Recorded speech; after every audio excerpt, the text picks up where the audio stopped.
Accounting ratio में question number 4 पढ़ेंगे अब हम लोग। इसमें दिया हुआ है कि a company had current assets 2,60,000 and current liabilities 1,10,000।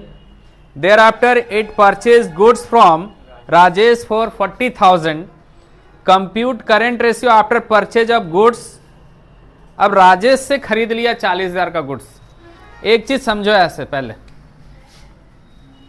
थोड़ा सा याद दिला रहे हैं अकाउंटिंग इक्वेशन का। अकाउंटिंग इक्वेशन जब हम लोग 11 में पढ़ते थे अकाउंटिंग इक्वेशन,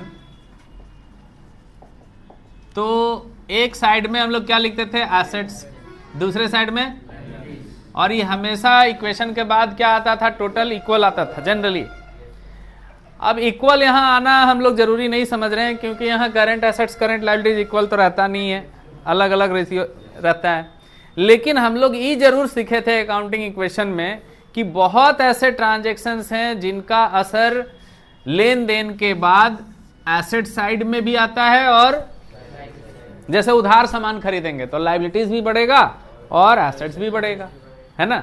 और अगर नगद सामान खरीदेंगे तो बोलिए इसका असर सिर्फ एसेट साइड में होगा, पैसा जाएगा और सामान आएगा, तो इसका असर तो लायबिलिटी साइड नहीं पड़ा। इतना याद है 11th का।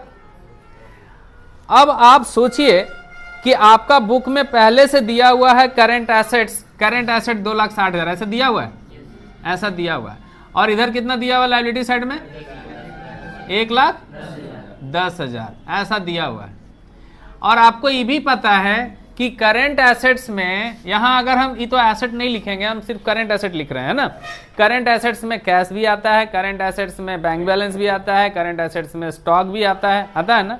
तो ये समझो कि सब मिला के कितना है 2,60,000।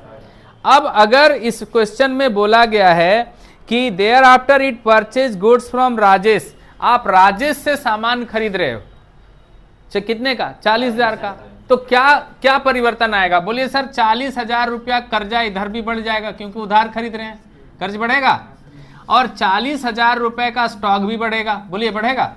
जब हम उधार सामान खरीदेंगे तो इसका असर दोनों तरफ पड़ेगा, लायबिलिटीज तरफ भी और एसेट तरफ भी। एकदम क्लियर है ना यहाँ। तो बताइए आज के डेट में इधर कितना हो गया, तो बोलो इधर कितना हो गया 3 लाख, इधर कितना हो गया 1.5 लाख। समझ में आ रहा है। यानी करंट एसेट्स आज कितना हो गया 3 लाख, और करंट लायबिलिटीज आपका कितना हो गया 1.5 लाख। तो इसको जब आप कैंसिल करेंगे 4 0 से 4 0, 15 दूनी 30, यानी रेशियो क्या आ गया 2:1। आंसर है कितना, समझ में आया, 100% आया। आसान था ना, लेकिन थोड़ा क्वेश्चन घुमा के बोला तो आप लोग घूमने लगे। घूमना नहीं है, एकदम ध्यान से देखना है। बहुत आसान क्वेश्चन आएगा अकाउंटिंग रेशियो में, ज़्यादा लेंदी नहीं पूछता है फाइनल एग्जामिनेशन में, इसलिए ध्यान से सब करते जाइए। क्वेश्चन नंबर यहाँ लिख दें, कितना नंबर है क्वेश्चन नंबर 4 है भाई। चलिए नोट कर लीजिए सब अपना अपना। क्वेश्चन नंबर 4, जो आज नहीं आ पाए हैं वीडियो में देखिएगा अपना, और आप लोग को भी अगर देखना होगा तो देखिएगा दोबारा, अगर नहीं समझ में आया तो।